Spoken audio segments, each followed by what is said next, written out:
Mental training in sports is one thing that's been catching a lot of traction recently, with a lot of high-end athletes giving credit to mental training for helping them to take their sport to the next level. And throughout my time of practicing mental training strategies, as well as interacting with other athletes as to how they make the most out of them and trying to help other players to also see the benefits of mental training, I've come across a few misconceptions which people usually have when it comes to exactly what mental training is and how it can benefit their lives. So in this video today, I'm going to go over the 5 most common misconceptions that I've come across when it comes to mental training. Welcome to the Footy Tutor YouTube channel, guys. My name is Carl Hinkson, and as an aspiring professional soccer player, I've seen the difference that mental training has made within my life. So I set out to create this YouTube channel, which I can basically use to share more information and debunk a lot of myths that are flying around the internet to help players to make the most out of mental training and mental training strategies. So if that's something that you're interested in, I highly recommend that you go ahead and subscribe to the channel for future videos. And one thing I also like to recommend is that you go ahead and check out our Instagram page, which is a page I created not only to share information on mental training, but just to share different tips, tricks, strategies that you can use to improve in your game of football in general. And there's no need for any more formalities, so let's just get right into the video, guys. The first misconception, which I hear come up a lot in speaking, is that people think that mental training strategies are only for people who have something wrong with them. Now, I think that one thing that people can sometimes confuse mental training with is mental health and the state of your mental health when it comes to mental training. Now, although these two things might seem as if they're cut from the same cloth, they're actually very different, and going ahead doing mental training strategies does not mean that you're in a place right now where you're struggling mentally. I like to use the analogy of mental training as getting a workout for your brain. These are strategies and actions that you put in place and you take every single day progressively to make sure that you can get the best cognitive function whenever you're trying to apply your sport. Now, I could see why some people would be confused and also be inclined to think that mental training means that something's wrong with you mentally, but you should see mental training more as an additional tool that you can put into your toolbox than a fix for something that's going wrong within your life, or a fix for something that's going wrong in your brain. Actually, mental training could be the one tool that helps you to push past the other players around you and move on to a higher level, because in today's game there's so much competition for space, there's so much competition when it comes to the physical and the technical side of the game. If you can take that mental step and be on a level which is higher and more composed, have better concentration, and just be confident for every single game, that can be the tipping point that leads to you being an athlete who takes the next step in their career and an athlete who doesn't manage to make it into the first team. Doing mental training does not mean that something is wrong with you. If you go take a look at many of the high-end athletes across the world, a lot of people who participate in the Olympic Games, you're going to see that they have some form of mental training worked into their preparation strategy.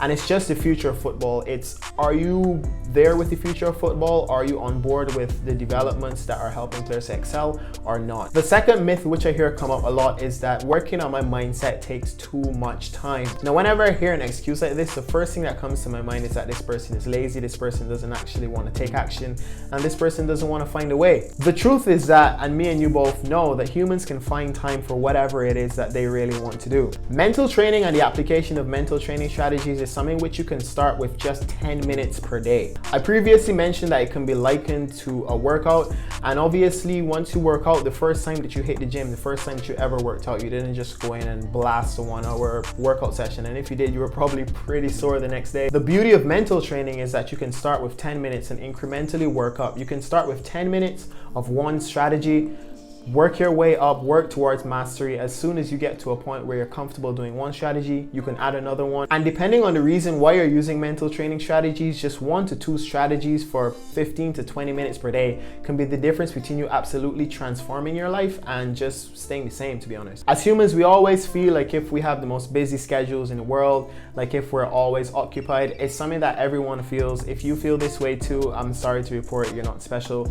But if this is something that you really wanted to apply in your life, I'm telling you, 10 to 15 minutes can make a whole lot of difference when it comes to mental training. The third misconception that I constantly hear is that mental training is a miracle worker. Now guys, mental training is really good as a supplement to everything else that you do in your training. You cannot expect mental training to replace any training that you're going to be doing with your team. You can't expect it to replace any physical workouts. You can't expect it to replace having proper nutrition and having proper sleep.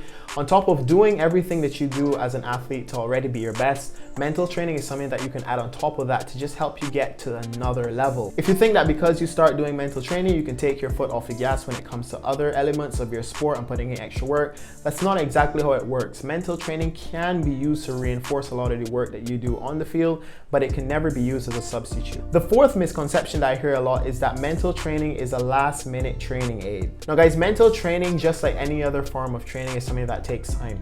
You have to put it into action for, in most cases, a minimum of a month before you can start seeing the true results. So some people might focus primarily on only the conventional forms of their sport, and then right around time to compete, they just randomly pick up some mental training. Now guys, unfortunately, it does not work like this. It's not a magic pill that you can just take and you can just start seeing results.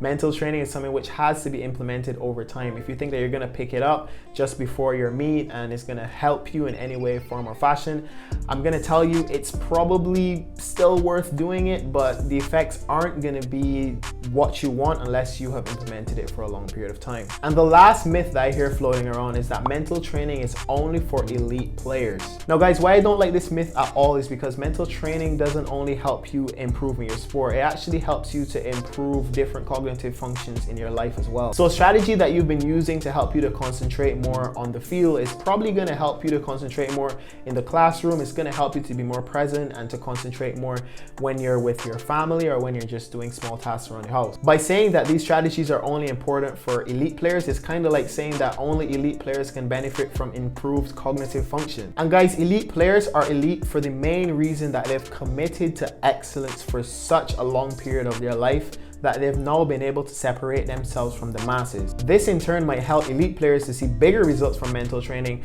but that's probably going to be left down to the fact that these people have been trained and these people have the mindset that they're going to commit to this training regimen for a long period of time. So they actually give themselves the amount of time that they need to see the true results when it comes from mental training. However, as long as you have access to the right information and you know how to implement the mental training strategies, they will definitely be beneficial to you in your life. You just have to actually commit to that lifestyle and commit to the regimen and do the strategies which you know are going to help you with the parts of your life that you're struggling most with. Guys, what are some other misconceptions that you might have come across, or even some questions that you have and some clarity that you need when it comes to mental training? Leave those questions down in comments below, and if I like the questions, I might actually go ahead and create a whole video and explain the whole thing for you. If you've watched this far into the video, I hope that you enjoyed it, and I'm going to ask that you go ahead and leave a like so that we can tell the algorithm this is good information and get this information out to other players. And that's all I got for this video, guys. Thank you so much for the support as usual, and I'll see you in the next one.